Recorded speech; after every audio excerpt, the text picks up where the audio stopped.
or good afternoon. And I particularly welcome those eligible entrants who are registered for the ANZ Ideas Competition Existing Building category.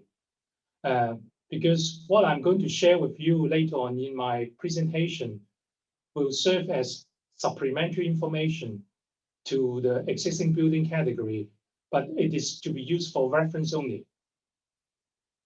So today I'm going to particularly address on the measured energy performance of Oxford House.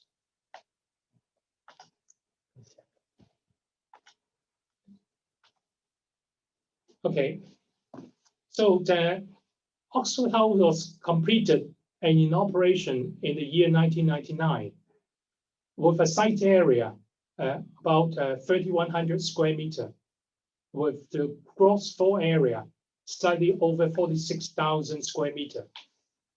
And according to the existing building, the internal floor area, excluding the basement car park, also exceeds 55,000 square meter. And that includes the unit occupied by the owners of the building entity, landlords, Swire properties ourselves, and also units leased out to our tenants. It also includes common areas serving the entrance lobbies, lift lobbies, plant rooms, corridors, and staircase and toilets, but exclude the car park and also the roof area and outdoor gardening area and balcony. Why do I particularly highlight the internal floor area? Because it is the denominator used to in working out the EUI, energy use intensity KPI figures used by the EMSD as the standard benchmark reference. So because that particular indicator use internal floor area. So, but this detail has been explained in detail in the competition brief. And the building height of Oxford House is 170 meter, and total number of story, covered story, is 41 above ground, excluding the roof, where we house the cooling towers, and 5 levels of basement car park. And bear in mind, we have top floor. I put it top floor chiller plants on the topmost level, the 41st story, but the roof above the 31st, housing the cooling towers. So they are on different levels. So this is a typical floor plan. As can be seen, it's a side core, and so floor by floor AHU intaking fresh air through the side core. But obviously, the location of side core is slightly different because of the according to different zones of existing buildings. These are some of the major building services systems. I'd like to highlight that majority of the information I actually included in the competition brief. So you can see some of the footnotes here in the appendix C2.3. But I also like to highlight that for those eligible entrants for the existing building category, you will be provided with some additional information, such as some schematic drawings, typical floor layout, as well as the plant room layout and basement car park layout, and also some existing equipment schedules. So once the entrant be considered to be eligible, then HGBC will provide you with additional drawings information. And understandably, that they will also include my presentation file as supplementary information for reference. So let's take a look on some of the major building services systems of Oxford House. The air conditioning water side systems. At present, I mean in the year 2021, we got a free number of 700 tonnage of plus one number of 350 tonnage seawater cool variable speed centrifugal chillers. And why do I say the latest? Is because when it is first in operation, day back in 1999, it was designed with a constant speed chiller. But since 2016 up until 2017, over 2 years' time, we gradually replaced all the existing chillers into variable speed. So the rated COP of these chillers are all higher than 5.2. We got some more details in the later part of this presentation file to tell us what are the corresponding COP of those replaced chillers. And we also got the design temperature, in and out temperature of the chillers, and also condensing water connected to the rooftop cooling towers. We have 7 sets of heat rejection seawater cooling towers located on the roof on top of the 41st story, the top floor, right? And the chill water circulation since its design inception is already a variable primary water systems. So there's no secondary pumps in the circuit. It's all variable primary.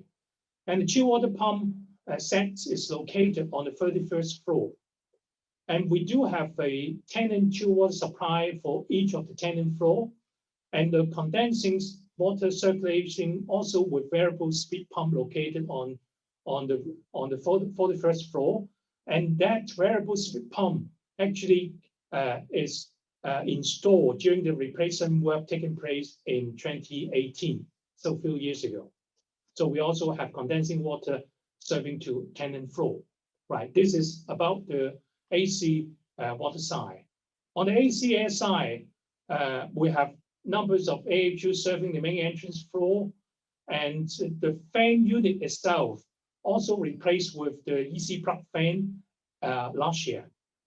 And those serving the office floor for the rest of these floors also have the ventilation fan replaced with EC plug fan over a period of time, 2018 to 2019. Now I could say that it's all been replaced.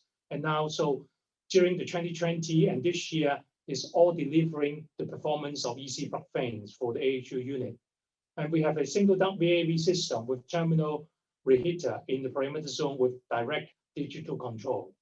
And also on this slide, lists out the vertical transportation system and lighting system. I'm not going to draw into too much detail, but as can be seen, 90% plus landlocked space lighting fittings already replaced with LED since 2017. The last 10% roughly are going to be replaced this year.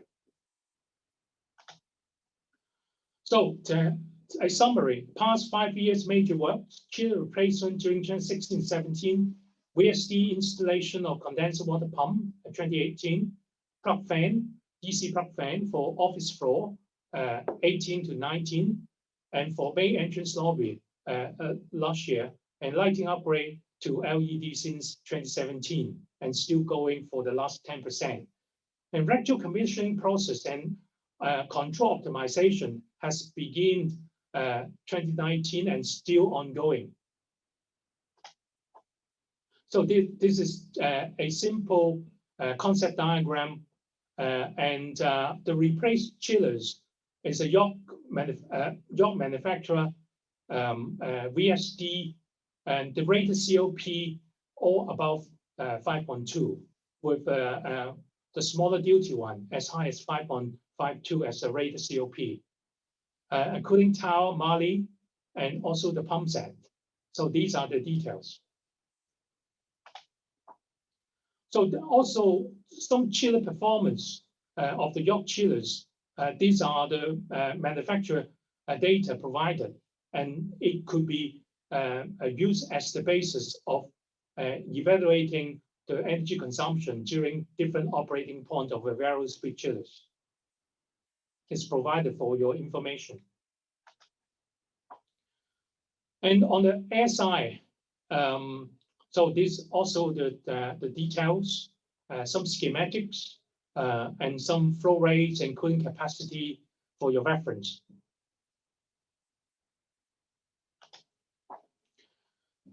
Oxford Howe, similar to most of Swire Props building in Taikoo Place or Pacific Place and so on, have installed smart metering or energy metering since at least about 10 years ago. So we were able to capture the energy consumption extensively and in detail for performance of individual subsystems of the building services. So as can be seen, the air conditioning, lift and escalator, lighting, small power, car park, and others are all captured quite extensively, enabling us to engage all kinds of energy-saving measures that's been taking place in order to reduce energy consumption. So, basically, the breakdown are apparently in line with the VEO, the TG ECA, and also the template on the additional information to the executive summary of the energy audit report.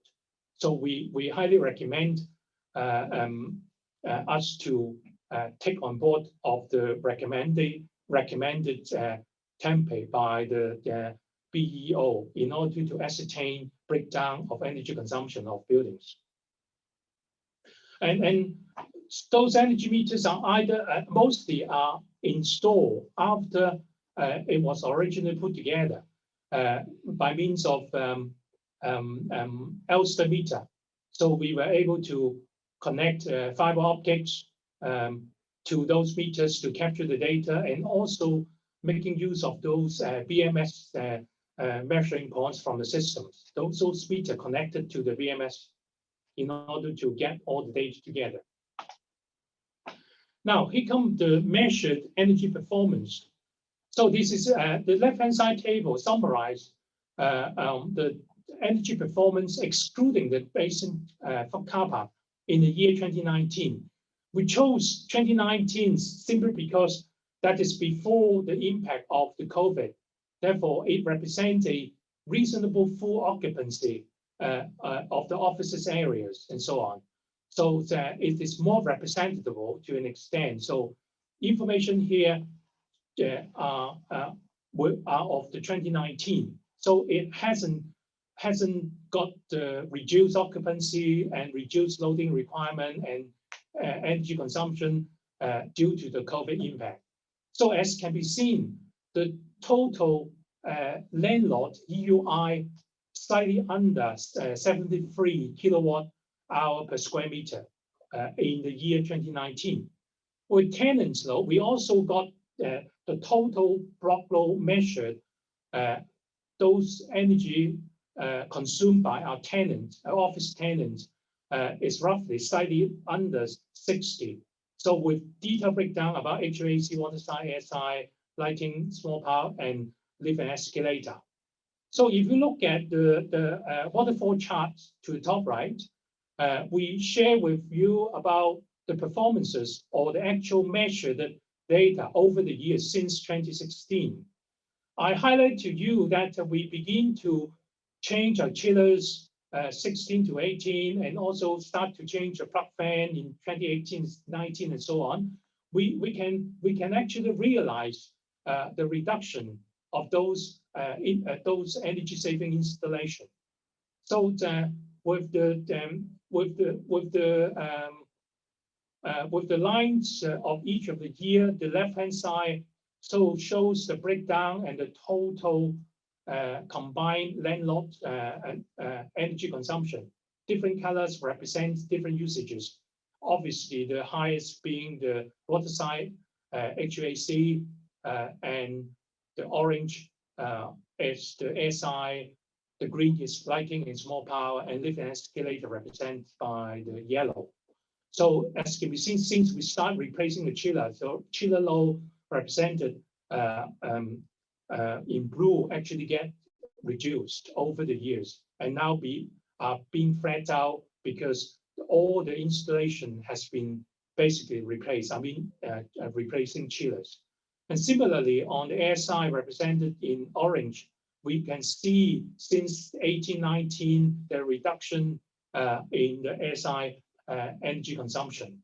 So if I take 2019 compared to 2016, before majority of this replacement get done, we achieve over or close to 28% actual measured energy reduction. And 2020, there's also slight reduction, but certainly we see some of the impact of the COVID with reduced occupancy. So this table gives you more information about the monthly power consumption, also including the tenant's load, right? So if you look at the chart on the right, you see the profile of the loading and implication, and certainly tenants represent a very, very high power consumption. Therefore, when we talk about total energy consumption in Hong Kong's building sector, we certainly cannot leave out how to encourage our tenants reducing their load. It's not only just the landlord. Tenant is actually forming a major consumption of the power load. These are chiller performance and also the 2019 figures. So this operating point over the years, and you see how the chiller being called upon into operation from one single small chiller and a big chiller, and combination of small and big, and the two big chillers calling upon for operation. And also this represent which chillers and what their performance correspondingly represented by COP. So these are here to serve to let you know how the chiller plants are being put in operation and how the ultimate performance could be derived from the COP when those corresponding chillers are being called upon. This also serves as the possible opportunity how we can better operate the chillers in combinations in order to drive the energy reduction even further. So the chiller plant EER is 4.3 as can be seen, and chiller group COP is 5.9. So and like what I said, there's a possibility to further operate the plant operation even better. So this is the cooling demand, including cooling demand, cooling load, and also the chiller plant performances. So the chart here, as well as the power curve or the power consumption in the earlier slides, can help you to think of whether there's other innovative ways, making use of other technology that can tie in with the loading demand and the technology, at the same time driving down the electrical energy requirement. So it is up to you to think of, if I'm going to engage innovation or new technologies, how we can actually reduce the power consumption, taking on board of occupancy. At the same time, would there be opportunity to further reduce the cooling demand due to the occupancy of this building? So the charts here giving you tremendous information for you to explore those sort of opportunity. So some of the outcome of the strategy implementation, the top bullets been highlighted earlier. Let's focus on retro commissioning and control operation. So first bullet, the chilled water supply temperature reset. And since last year, we begin to increase the chilled water supply temperature from the conventional 7 degrees centigrade, increase it up to 8 to 8.5. So this strategy is being tested out last year, and we begin to reap out a lot of benefits out of it. So these are actual measurement of the chilled water supply temperature. And in the chart, you can see in the later part of the year, unlike in the year before in 2019, we're beginning to supply the chilled water in the colder seasons of higher temperature. And also, we're beginning to introduce the automatic tube cleaning system on our condensing unit, particularly for those variable speed chillers, in order to reduce the approach temperature and to save energy. So a lot of this has been tested out. So the further deep decarbonization strategy that we can further explore. Certainly, equipment upgrade, but we have basically replaced a lot already. Retro commissioning more extensively, digital solution, clean energy and energy storage highlighted yesterday webinar. Occupancy strategy, whether we can look at the thermal comfort, changing the design set point if to be acceptable to the occupants, and passive design as well as the innovation that we very much rely on the competition interest entrants to come up with. And thank you for listening. That's the end of my presentation.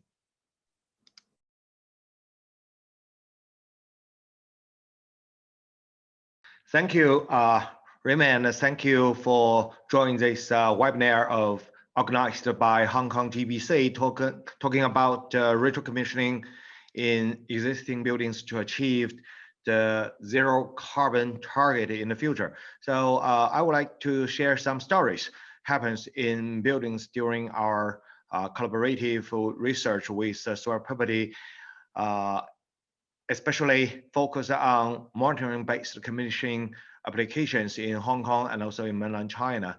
So my title, the title of my presentation is From a Tiny Temperature Sensor to a Global Temperature Sensitivity, what we learn from this kind of applications.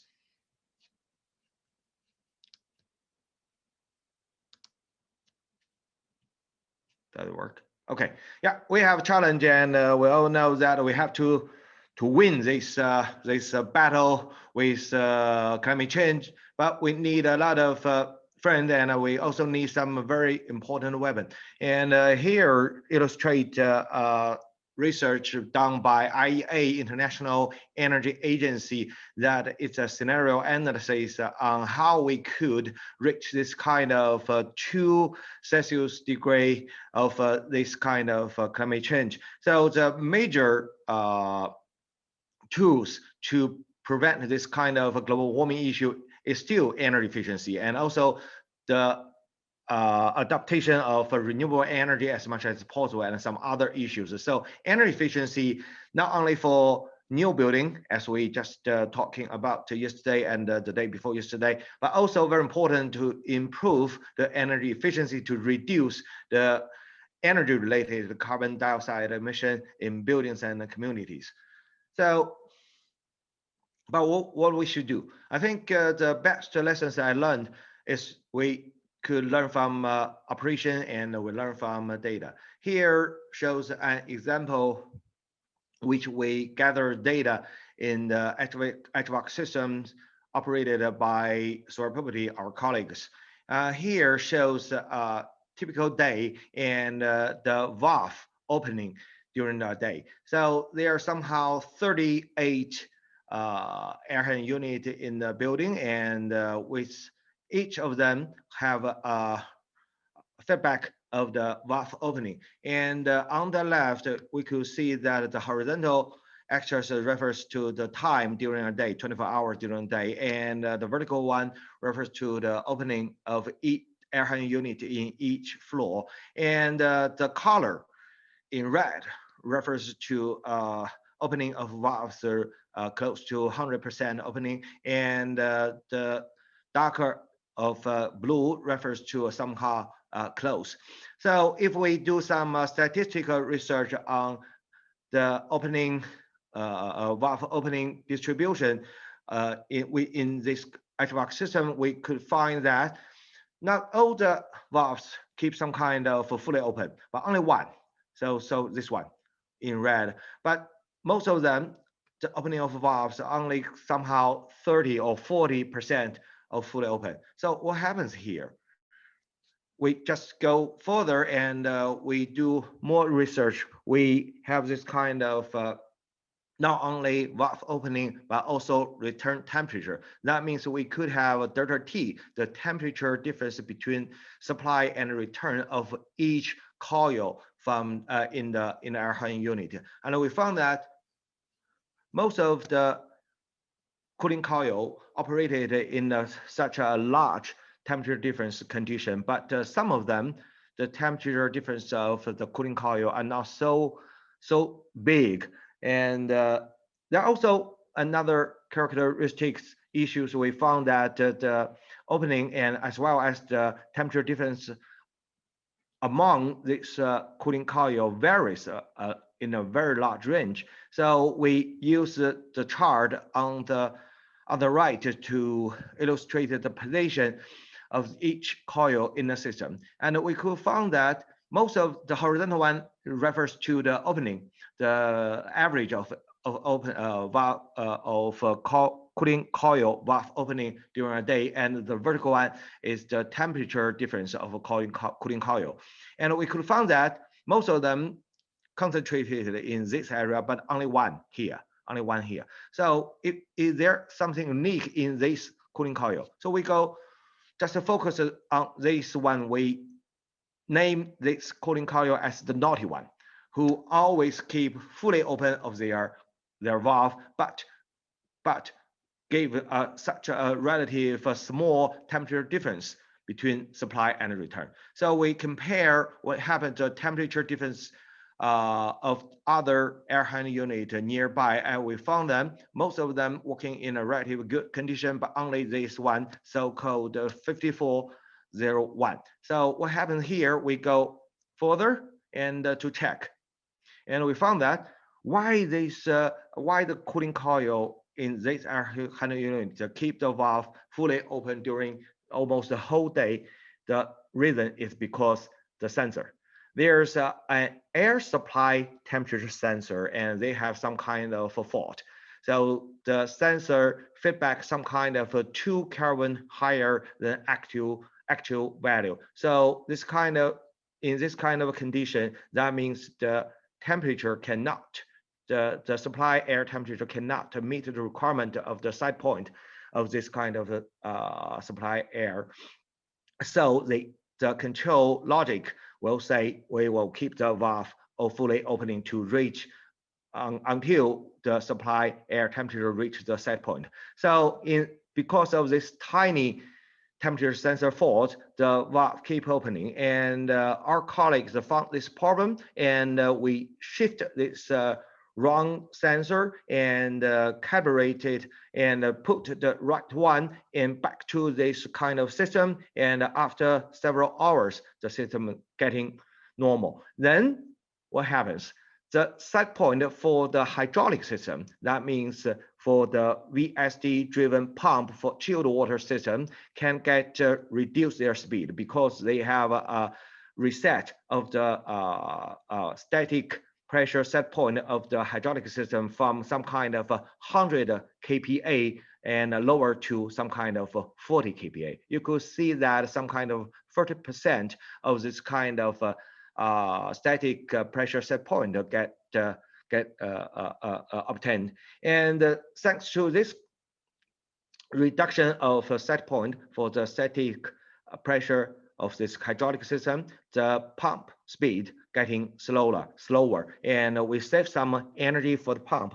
But it's not the perfection situation, and after some kind of 2 days, we found out another problem. The cooling coil, the valves on the cooling coil for air handling unit 5201 and 5202 keep fully open. And we also check what happens in this two air handling unit, and we found that the set point for the air supply temperature was recited to somehow only 11 Celsius. That means if the temperature of supply air cannot reach this set point, the valve for the cooling coil will keep fully open. And you will see that it's nonsense. So it's just because some of reset program of this kind of control system during some period, they get this kind of wrong set point. So that means there are hundreds of this kind of cooling coil or air handling unit in one building. And if taking account the cooling coil and air handling unit in Hong Kong or in Great Bay Area or in the world, there are thousands and thousands of this kind of things, and it happens every day. So fortunately, we have this kind of data, and also our colleagues in Swire maintain this kind of sensor very, very well, but we cannot eliminate this kind of situation. So further, we do need some kind of AI program and software to have this kind of automatical fault detect for this kind of sensor and to eliminate this kind of fault again.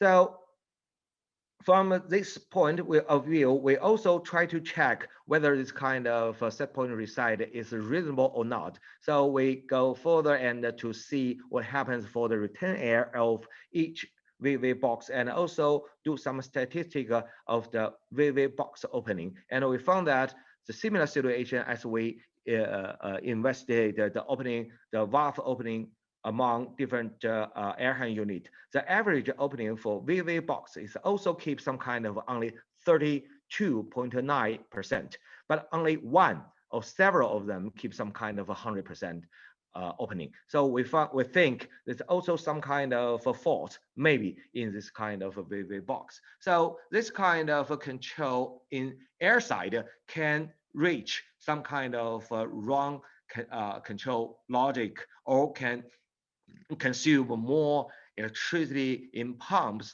just like a butterfly effect. So a tiny temperature sensors fault can lead to some kind of a 30 or even 40% of saving, energy saving potential cannot be reached. So thanks to this kind of work, we reset the sensor and we got somehow 30% of some kind of 34% of energy saving from the pumps. So this story gives us a lesson that we should not only have a great target to reach carbon neutrality or zero carbon, but we should also focus on each tiny sensor in our system. So that's the big challenge for what happens for existing buildings to reach this zero carbon target.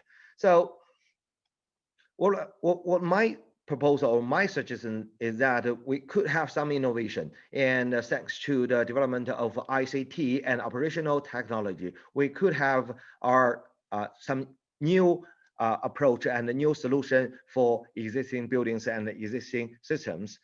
For instance, we could collaborate from this kind of energy use data and indoor environmental issues from the building. For instance, we could measure the CO2 emission of each buildings and disseminated them and collected them and set to some database on the cloud, and people can check the actual CO2 emission every day. And even go further, we could try to check the end CO2 carbon dioxide emitter. That means who or which equipment by operating and by energy consumption, that means that they will lead to some kind of CO2 carbon dioxide emission, and we'll check whether it's working properly or not. So thanks to this ICT technology, today we can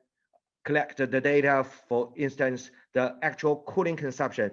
Raymond just mentioned that they have some data, they have very detailed data, but it only happens in Swire property or some gorgeous buildings in Hong Kong. But for the other buildings in Great Bay Area or in China, in US, in Europe, or in all over the world, we do not have so many data. And if we could have this kind of monitoring data, we could do some modeling and benchmarking and a very detailed analysis and find out the potential for carbon dioxide emission reduction.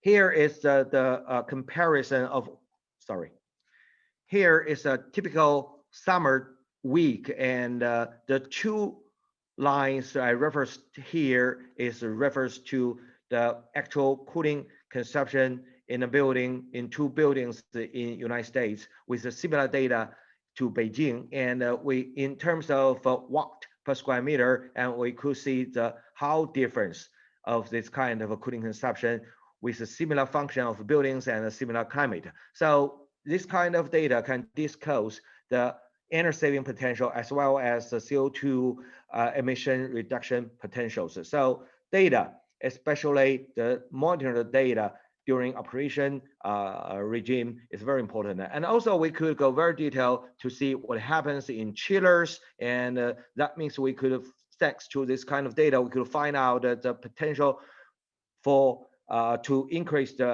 actual performance of chillers by this kind of commissioning technology. And even in each of pump in a system. So don't forget pumps. So here illustrate a very how to say complicated buildings in Green Bay area. They have some kind of 27 different kind of pumps for HVAC system, and we measure each of them and keep monitoring the energy consumption as well as the performance of the pumps for some kind of 2 years, and we save some kind of 40% of electricity consumption in pumps, and that means we also reduce a lot of carbon dioxide emission.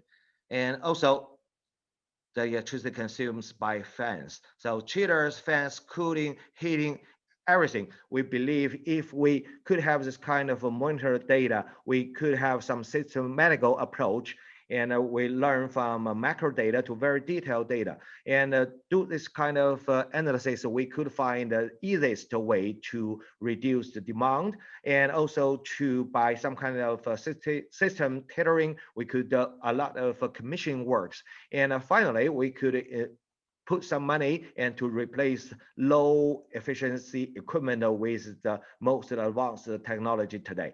And after that, we could also do some modeling and to make this kind of learning process closely. So this closed loop will help us to keep moving on to reach the zero carbon scenario in the future. So let me summarize here. We believe that there are huge potential thanks to this kind of ritual commissioning or continuous commissioning or monitoring-based commissioning in Hong Kong and also in Great Bay Area.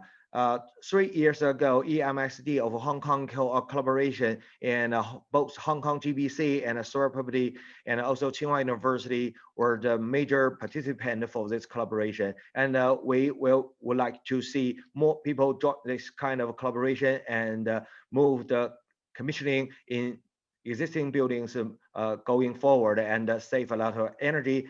Meanwhile, to reduce carbon dioxide emission in operating our buildings and communities. Thank you.